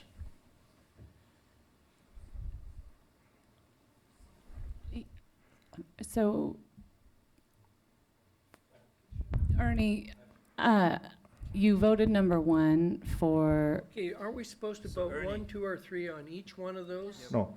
So Ernie, No. there are 3 options. Which is your first priority? Which is your Okay. second? Which is your third? City of Fortuna is my first, City of Arcata is my second, City of Eureka is my third. Is Okay. that? So Do you remember his position in the voting, or would you like us to redo it? Ernie, Yeah. once you use number 1, you can't use it. Take that back, we'd like a video review. You know, so Ernie, you said your first priority is Fortuna? my first priority to vote on is City of Fortuna, it's SRO. And your second priority? City of Arcata, SRO. Okay. Use 1 and 2. Then that would be a 4. And that's a 3. Okay. Well, watch. You get to vote the first one. You get to use number 1 time. One time. Okay. Let's see, it's Then you get to use number 1.4. 2 one time. I got 1, 2, okay, I've already. Okay. 3 one time. That's it. So done. You're done. Is staff confident that we have it correct now, or? Yes, and now we've moved on to the average score of 1.4286. So same thing on this one. Look at these 3 agencies, prioritize them, And then you will be voting 1, 2, or 3, 1 being your highest priority. Yeah. Got it. Okay. Here we go. Number 8, City of Fortuna, the Drug Task Force Officer, priority 1. See. Is that, Ernie, you're jumping in on this one? Well, wait a minute. Oh, okay. Sorry. Okay, those who want to place City of Fortuna, the Drug Task Officer, in this subgroup as the highest priority, please raise your arm. I'm done then. Okay. Those that would place it in the second priority. And those that would place it in the third priority. Hang on, Glenn. No, wait a minute. Ernie, you got to vote. I am totally confused. New group. This is, Oh, okay. this is a new group? This is a new group. Okay, I can vote 1, 2, or 3 on. Yes, you can vote 1, 2, or 3. Let's start over. So we're talking about just number 8, number 12, and number 16, which you'd like to prioritize as number 1, which is number 2, and which is number 3. You can only use each position once. Okay, here we go. Number 8, the City of Fortuna Police Department, the Drug Task Officer. Who would like to place that in the highest priority position? Got it. Okay. Second priority position. Third priority position. Okay. City of Rio Dell Support Clerk, number 1 position. Number 2. Number 3. Okay. Oop. Sorry, we changed the battery. The clerk of the board said the Bluetooth is acting up. I confused everything. I got 0 for priority 1. Your priority 2s were 7, I believe. Well, this is the wrong group because the sheriff's mountaintop wasn't in this group. It was. Oh, it was? Oh, I'm sorry. My mistake then. Okay. So do you have the count for number 1s, or do we need to do it again? I have 0 for priority number 1, 7 for priority number 2, and 0 for priority number 3. Okay. So that group is ranked. Okay. Within the financial capability as projected, do we have any other subgroups that we need to rank? Get the names up there again, please. Yeah. Hang in there, everybody. Finally get it right, so I'm happy. Good job, Ernie. Okay. Okay, and so if we draw the line below number 16, what is the expenditure total at that point? $3.635 million. Okay, and we had $1,305,000 to start with, and we gained $775 back from the fire agencies, correct? So we have essentially 3.875 is our new target, is that correct? No, Oh, the because fire you've chief already- struck You've already that. subtracted the 775. I'm sorry, my apologies. Okay. So at what point are we touching up to the 3.1? Just past application number 12 here, this highlighted area. We're at 3.19. Just Okay. with these applications here. So including number 12, but not including number 16, which was the third ranked of those 3, we are essentially at our expenditure limit. Is that correct? We, Yes. yeah. We're at 319 and ours should be 316. Okay. So is the staff comfortable with that tolerance? Yeah, Well, if the let's one- stop. I believe what your committee is trying to do is provide us with a ranked list so that what we will do later in the year when we if we find additional funding, we will continue to move down that list based off of your ranking.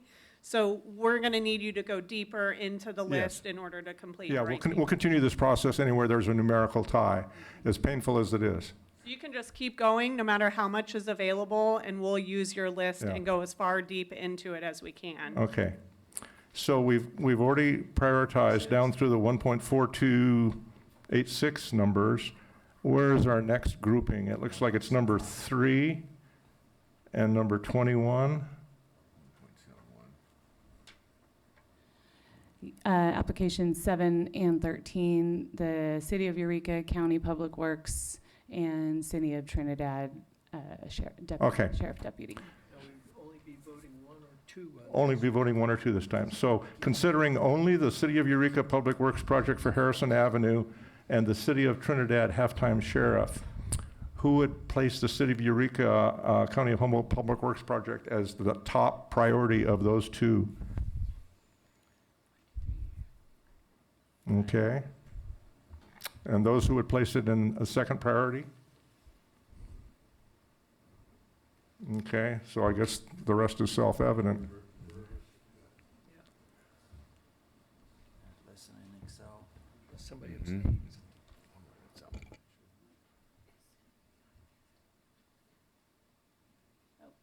Okay, we'll go back to our main spreadsheet and see where we have the next numerical grouping.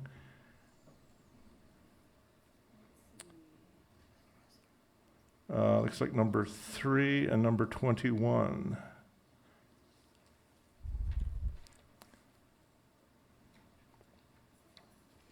Okay, considering only the Alcohol and Drug Treatment Waterfront Recovery Services Program and the Humboldt County Illegal Dumping Program, who would place the Waterfront Recovery Services as the first priority? Okay, those would place it as second priority? And that's, again, self-evident. Thank you, Rich. So Waterfront Recovery Services will be placed higher in the list than the county dump program.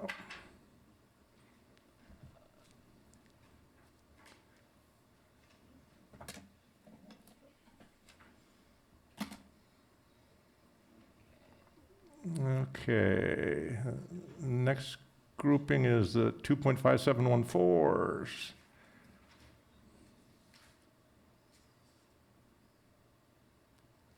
Okay, so now we have 4, so you'll be voting first, second, third, and fourth. We have the City Fortuna K-9, oh, excuse me, 5. Garberville Town Square, Humboldt County Library Security, the Public Defender, and the Public Works Generalized Road Maintenance. Okay, so all that would, you'll be Perhaps- voting 1, 2, 3, 4, or 5, excuse me, my apologies, I counted wrong. And Chair Ziemer, maybe just before we launch right into the voting, perhaps we could just take one moment to consider them. Okay. And then be real clear Okay, yeah. on. So let's just take a second, look at these 5 and try to come up with your internal prioritization, and we'll take just a minute or 2 and see when people look like they're ready to do that.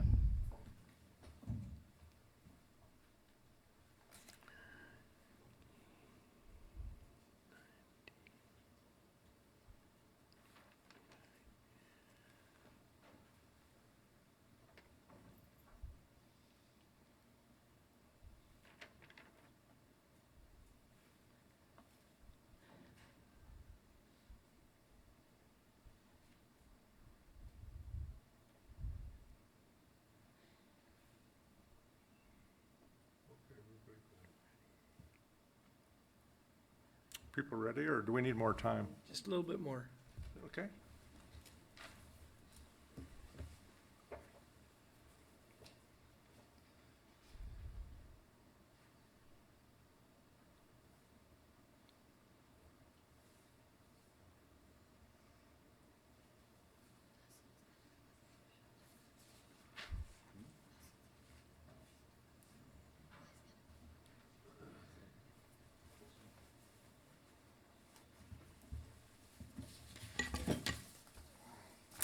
You ready? Everybody ready?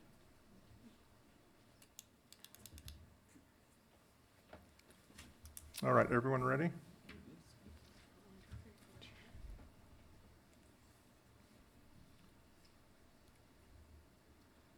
I'm ready when you all are. Okay.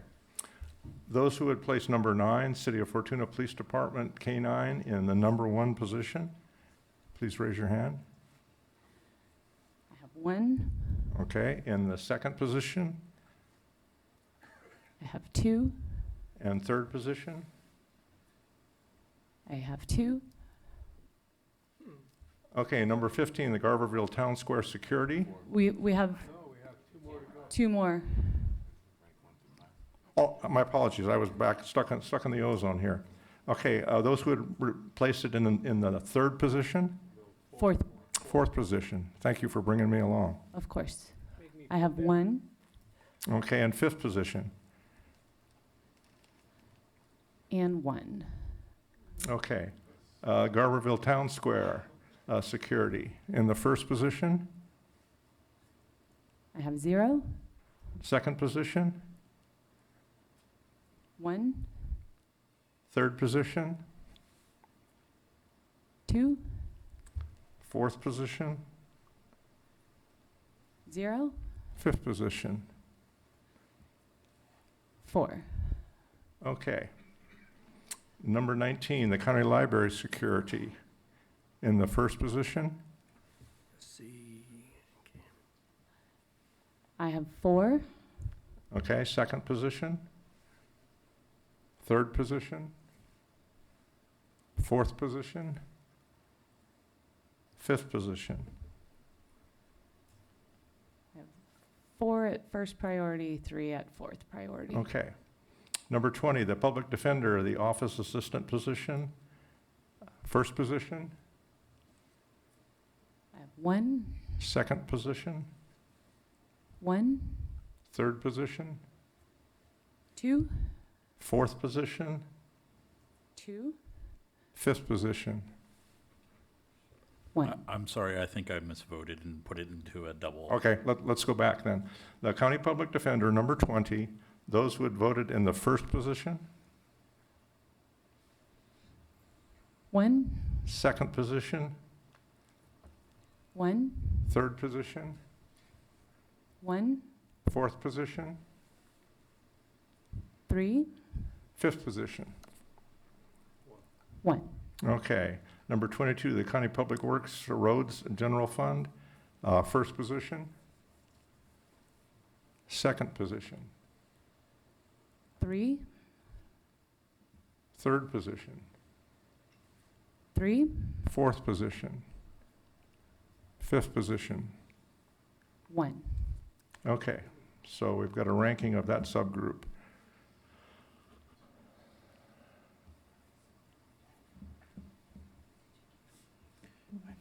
And it looks Mr. like Chairman? Caught myself. Sure. I don't think that's adding up right. let's see, Okay, let's go back. Thank you for the observation. for the Are we first lacking a vote, or we have priority. too many votes?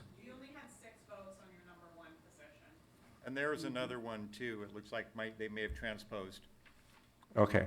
Which one are you referring to when you say another one? There were two line items.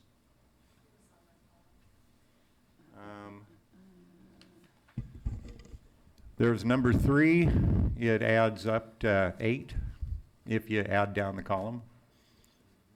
And number 2 also adds up to 8. No, it doesn't. 3 adds up to 8. So, I like that one. Okay. And number 1 adds up to 6. Shall we do it all over?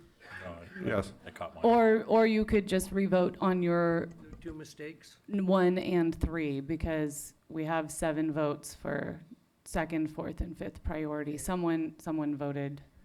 But if the person doesn't remember what percent that, I think we're cleaner just to start over. I know this is painful, I apologize for it, but let's do this group again. Okay, you're going to be voting first, second, third, fourth, or fifth for these 5. Let's take 1 minute, and if you just make a note on a piece of paper, and I'm doing this for myself as much as anybody else, that way we won't replicate this problem, hopefully. Cross off the ones you use.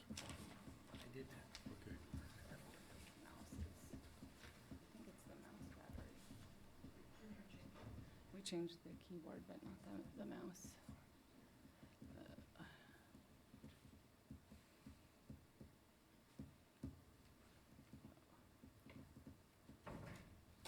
Okay, does everybody have their individual list developed? Thank you for the observation. Nothing worse than doing something numerically and doing it wrong. Nothing like having a good alternate. Okay, has everybody got their list tabulated? Okay, so as regards number 9, the City of Fortuna K-9 proposal, all those who are indicating first priority? One. Second priority? 2, Third priority? Fourth priority? 2, Fifth priority? 1. Okay. Number 15, the Garberville Town Square security. Those voting number 1 position? 1, Second position? 1, Third position? 1, Fourth position? Fifth position? 4. Okay, the Humboldt County Library security. Those voting first position? 3, Second position? 1, Third position? 1, Fourth position? 2, Fifth position? 0. Okay, number 20, the Humboldt County Public Defender, Office Assistant, first position. 1, Second position. 1, Third position. 1, Fourth position. 2, And fifth position. 2. Okay. Number 22, the Public Works Road Maintenance General Fund, first position. 1, Second position. 2, Third position. 3, Fourth position. 1. And fifth position. Okay, do our numbers add this time? They sure do. Thank you for the correction. For Unfortunate. those in the audience, you know, we're okay from 1 to 3, but if we're above 3, we're hard, we're tough. Okay, the next Don't- grouping, Don't go back and review the tape because it might have been me that made the mistake. well, could be any of us. Okay, so here's our next subgrouping. If you'd take a moment and establish a list of your own priorities for these, then we can complete this process.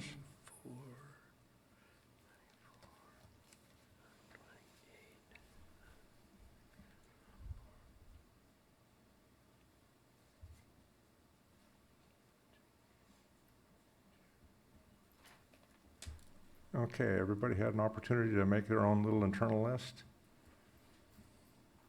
Okay, considering number 2, Access Humboldt, backup system for some telecommunications. Number 1,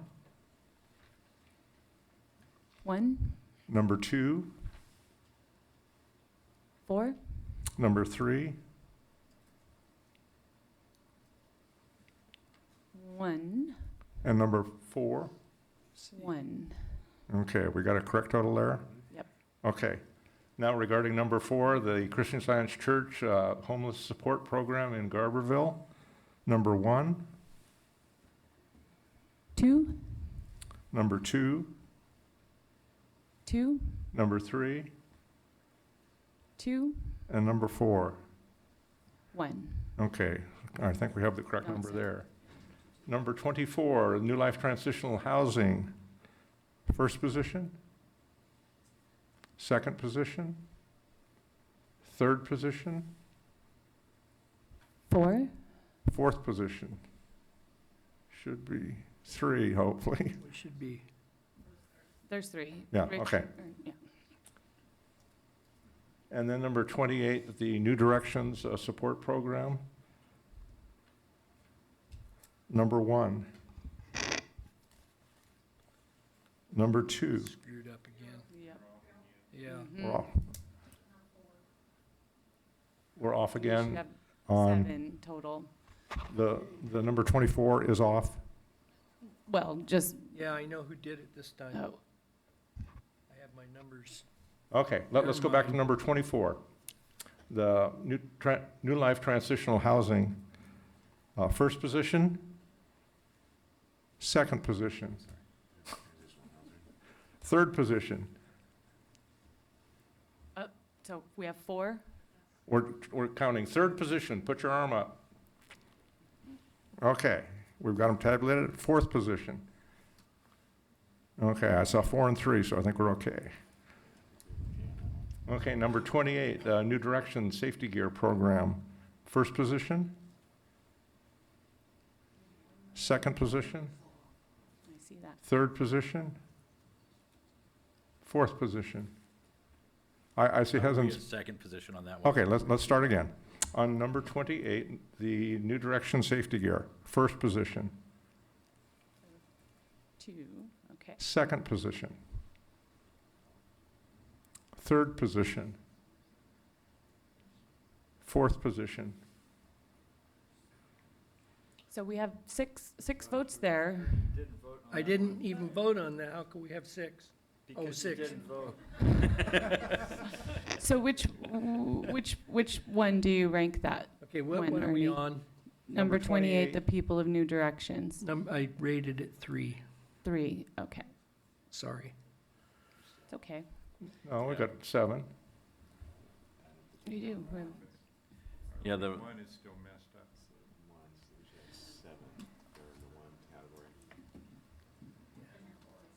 Mm-hmm. Feeling guilty again. Well, and we've got,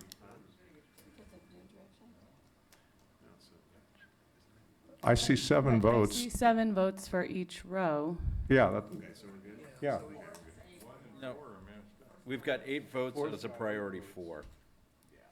And we've got 5 votes as a priority 1. You need to vote on 2 again, because we voted on the other 3. Okay, let's go back to the beginning then. Number 2, Access Humboldt. Those who would vote at number 1 position? Okay, wait a minute. Are you a number 1, Rich? Okay, so we have 2 number 1s. Okay, those voting it in second position? 3. Okay, in third position? And fourth position? 2. Okay, does that correct our difficulty?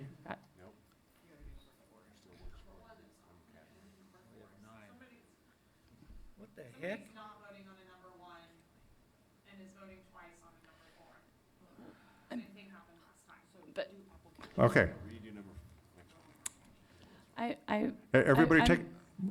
Everybody take a look at your list and make sure you've only used each position once on this subgroup of 4.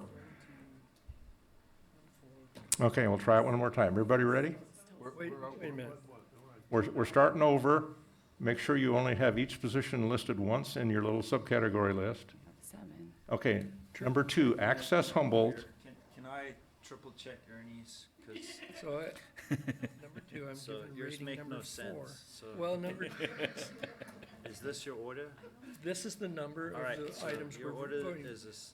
Okay. Oh, I needed that. So his order is 4, that, 1, 2, 3. It's possible that none, that one ignore could. this. Is this how you want them to be? No, Or- this is the number. Make it easy. This is the number of the Put items. the project number to the left and the ranking to the right. Solving it. Forgive me, maybe I'm just, it's a long day and I'm missing something, but Okay, so I vote. see 7 votes for each application and yeah, but it is possible that 28 is- none of you think any of these are, Okay. oh, I guess not, yeah, well, shoot. What's going on here? Okay. It is a long day. I Okay. guess that'd be kind All right. Let's prove that we can all handle third grade math. Ranking. And we're starting over. Okay. Number Project number 2, Access Humboldt. Those who rank it in their first priority, please raise your hand. Wait. Okay. So we have 2 for Access Humboldt as a first priority, is that Yes. right? Yes. Okay. Access Humboldt, second priority. 3. Okay. Access Humboldt, third priority. 0. And fourth priority. It's me. Me. 2. Okay. We've Number got 4, the Christian 7 Science Church Program in Garberville. First priority? 3. Second priority? 0. Oh, 1. Great. So he's, Ernie, would you help him out here? well, I voted right last time. Okay, third priority for the number 4 program? And fourth priority? 1. Okay, New Life Transitional Housing, number 24, first priority. Second priority. Third priority. Got it. And fourth priority. 2, 3, 2. Okay, number 28, New Direction Safety Gear Program, first priority. 2. Second priority. 1. Third priority. 2. And fourth priority. Wow, we've got 7. It's okay to clap. Yay. Proving once again that perseverance is better than skill. Yeah. We got it right anyway. Okay, do we have any other subgroups below these? This might be far enough. Let me Yeah. see how far we've gone down. We're definitely not gonna get to 7 million in extra money. Yeah. We were at 2.5 here. Yep. Just hang in there. Whoa.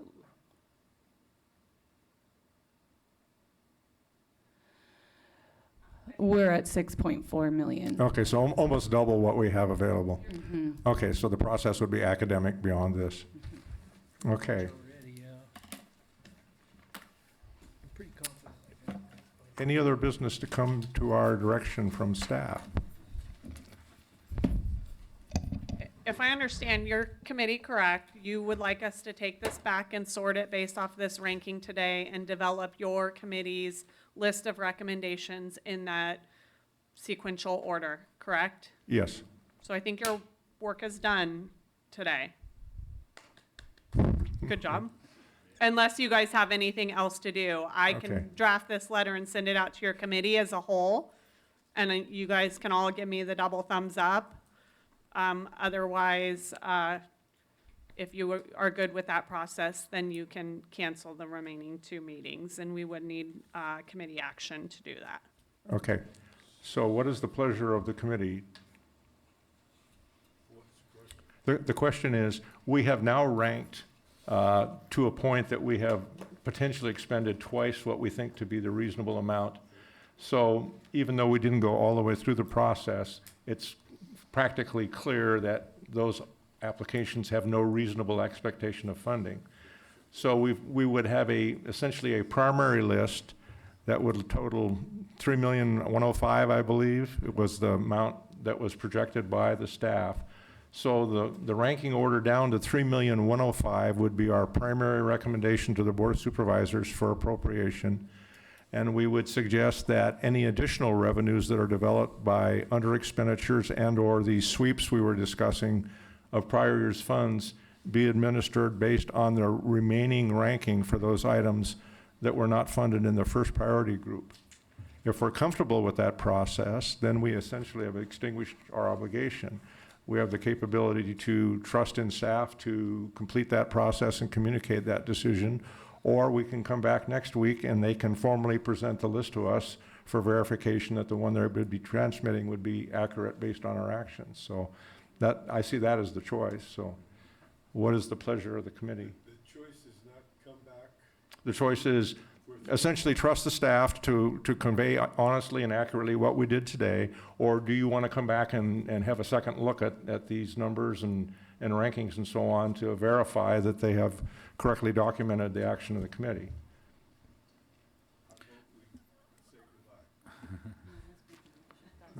Okay. Any concerns? I mean, is the staff comfortable that they have a clear understanding of the committee's intent? Okay. I have Do the one- committee members feel that the process has been clear and understandable and everyone has comfort with the rankings that were developed today? I'm clear on that point, and I would make a motion to that effect. But I do want to ask this committee if we want to discuss or consider time to get together in the future to discuss strategic planning or financial planning of this committee. As we've Okay. kind of had that discussion in the background, do we want to continue to have that discussion? Okay, let me give you one, as a committee member only and not as the chair. I'm very interested in having that discussion. What I think might be appropriate, correct me if I'm wrong, but the task force or whatever, the working group, I guess they're calling it, that from the county side that's meeting, is supposed to, I believe you said, report out to the Board of Supervisors on the 16th of April, is that correct? 14th. 14th, okay, in any case. Yes. What I was going to suggest is, if we have such a meeting, we defer it until after that presentation, so we understand what the county working group's position is and how that might mesh with what we would do. Excellent. I would absolutely agree with that. I just wanted to discuss it while we were all here and had the Okay. opportunity. So is there support for Nicholas's idea of, essentially, I guess we would suspend the meetings on the 19th and the 26th, but schedule a meeting after the 14th of April to discuss the strategic vision proposal that he's brought forward, and also discuss the presentation by the working group to the Board of Supervisors? Yeah. Is your committee available, wait, let me see if I am, on April 23rd? That's a Thursday, 2 p.m., which is the standard that we've set. I may very well take that agenda item to the board earlier than the 14th, since your committee is done 2 weeks earlier, and that agenda item has significant impacts on the budget that we're preparing right now. But either way, I will definitely have the information by the 23rd of April. So does the 23rd work for our members to have a kind of a strategy, and how would we approach this in the future, given the limitations we made reference to today? Okay. Okay, so I guess I would entertain a motion to extinguish the meetings of the 19th and the 26th, and then schedule a meeting for the 23rd of April. No, I didn't understand that at all. Okay. If we're comfortable with the process, there is no practical need for a meeting next week, which would be the 19th, nor the week after that, which would be the 26th. But we could potentially, on April 23rd, discuss Mr. Knoll's strategic approach, this element, as well as we could discuss the then-known workforce group presentation to the Board of Supervisors about the proportionality problem we raised last September. The question, I guess, at this point is there support for disbanding those two meetings and replacing it with a meeting on the 23rd of April? Yes. Okay. Could somebody so move, please? I would move to disband those two meetings and schedule the meeting on the 23rd. Okay. A second? Okay, any discussion? Public comment. Would any of the public like to comment on our proposal to abandon our meetings on the 19th and 26th and have a meeting on the 23rd? It'll be essentially a strategy and a review session. Okay, seeing none. All those in favor of the motion? Opposed? Okay, so moved. We would like to thank you all. I know trekking in here and listening to this, especially us fumble and mumble at math, is not real pleasant. But as I indicated earlier, I think it's done from a place of a good heart and a good spirit. So we thank you for your input, and we'll be seeing you soon.